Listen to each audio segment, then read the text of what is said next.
Live from Fargo and serving you on TV, online, and on the go. This is Valley News Live at 6. As Fargo Public Schools look to shape its future, some residents say one problem needs to be solved now: the school district's priorities when it comes to shifting school boundaries. Valley News Team's education reporter Veronica Marshall shares residents' concerns and the school district's response. Veronica?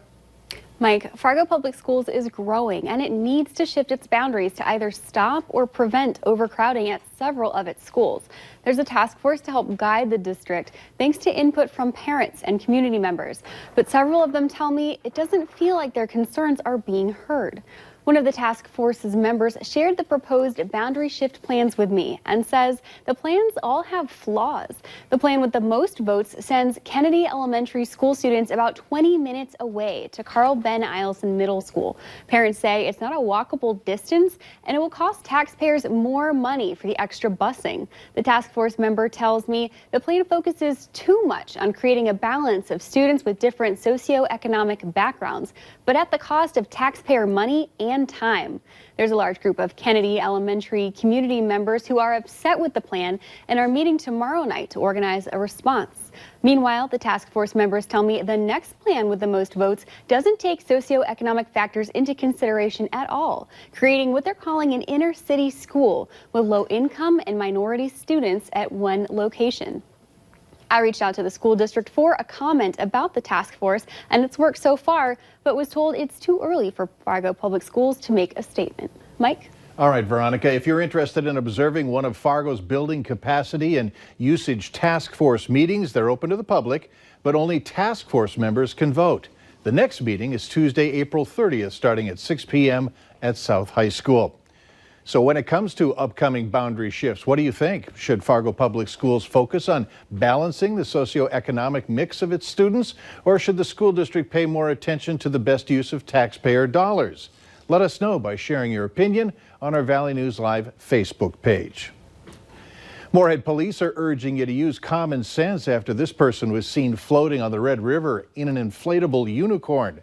The photo was taken around noon today near the Moorhead Center Mall. A police officer told us that there's no law in Moorhead prohibiting people from doing this, but they're warning there are hidden dangers in flooded waters like debris that could be harmful to you. Besides that, the water is awful cold if you were to fall in. Same story for those of you living in the Grand Forks area, except if you're caught on the water, you'll pay. 4 people were fined $100 each for being on the Red River. The 4 were canoeing near Lincoln Park around 8 o'clock last night and were given tickets for hazardous conditions prohibited. The river is still closed for recreational purposes while floodwaters are up. Certainly no complaints for the storm team tonight. Our start to the work week has been delightful so far. I say that just in case Hutch has a surprise or two in tonight's weather planner. Hutch? Not for tonight. Beautiful weather continues as most locations still find themselves in the 60s as we head into the evening. There is a little bit of a north breeze, but other than that, we have no inclement weather here. There's some rainy weather moving out of Minneapolis and pushing south and east. Our rivers continue to rise in the far north. The Red River at Pembina still expected its initial crest as we go into the weekend, but many locations seeing the rivers steadying off and falling. The Red River in Fargo will slip out of major stage later this week. Temperatures in the 50s as we get closer to the bedtime. It does look like our wind will subside as well, and in Grand Forks will be in the 40s by bedtime. So no curveballs for weather tonight, Mike, but there may be 1 or 2 in the 7-day planner. I'll have details on all of that here in just a few minutes. All right, thanks. 32 drivers were stopped by Moorhead police today. They are working to educate and discourage texting and driving. 14 of those drivers were ticketed for distracted driving as officers rode on a school bus, keeping an eye out for drivers who were using their phones while behind the wheel. Last year, 27 drivers were ticketed, and authorities say that they hope the lower amount of citations given out this year means that drivers are being more mindful with their cell phone use. Officers are also trying to make sure that drivers are following the rules relating to school buses. This school year, 110 tickets have been handed out in Moorhead for drivers ignoring stop arms. Busted by the Bus will also run next Monday, April 29th, along the same route on 8th Street in Moorhead. The cost of driving is going up. A Lundberg survey says the average price for a gallon of gas jumped nearly 13 cents in the past 2 weeks. It's up more than 60 cents since January.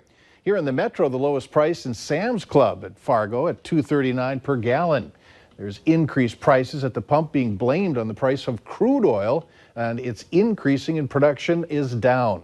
Because many refineries are going through both planned and unplanned repairs, there's also an ethanol shortage from Midwest flooding, and refineries are transitioning to costlier summer blend gasoline.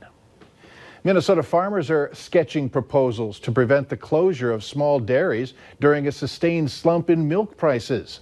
Although formal legislation has not been written, it would make emergency federal payments to farmers based on production costs.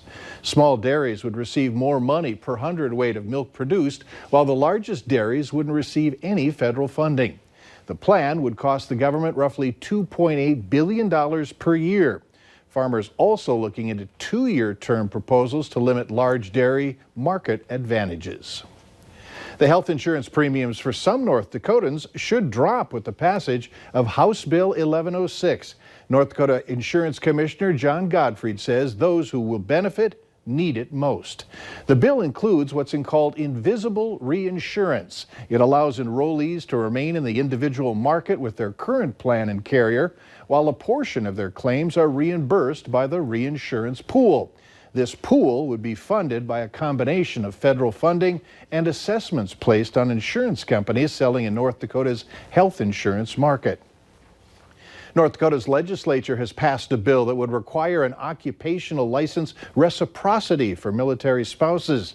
The measure passed unanimously today and heads to Governor Burgum's desk for his signature.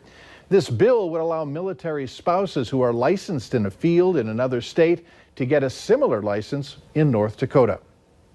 It's not often you see the governor of Minnesota in a bright yellow safety vest climbing a muddy hill, but today, Governor Tim Walz did his part in picking up trash. The governor's efforts were part of a bigger event celebrating Earth Day. Walz says sustainability and cleaning our environment is just a good thing to do. Walz started his press conference today by remembering DNR Conservation Officer Eugene Winwin. Wynn died over the weekend while in the line of duty. As we're out there today, and I think as we gathered today to do the mission of all of these agencies, to do the mission that all of us care about, caring for our state and caring for creation, is by honoring a commitment of a 20-plus year DNR conservation officer who cared deeply about the stewardship of this land. And to celebrate Earth Day in Fargo, fifth graders from Eagles Elementary School teamed up with their adopt-a-school partner, Touchmark, to do some cleanup work.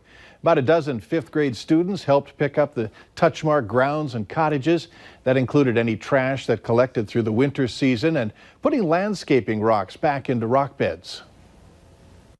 I like to do Earth Day because I like to think of it as we're helping the environment, trying to clean up our earth so we have a good habitat to kind of live in. Well said. Officials say this cleanup activity is in honor of Earth Day and hopes that this event will help inspire kids to keep their environment clean. North Dakota students have a chance to showcase their artwork on a billboard in their town. That's the prize in the Keep North Dakota Clean Billboard Contest.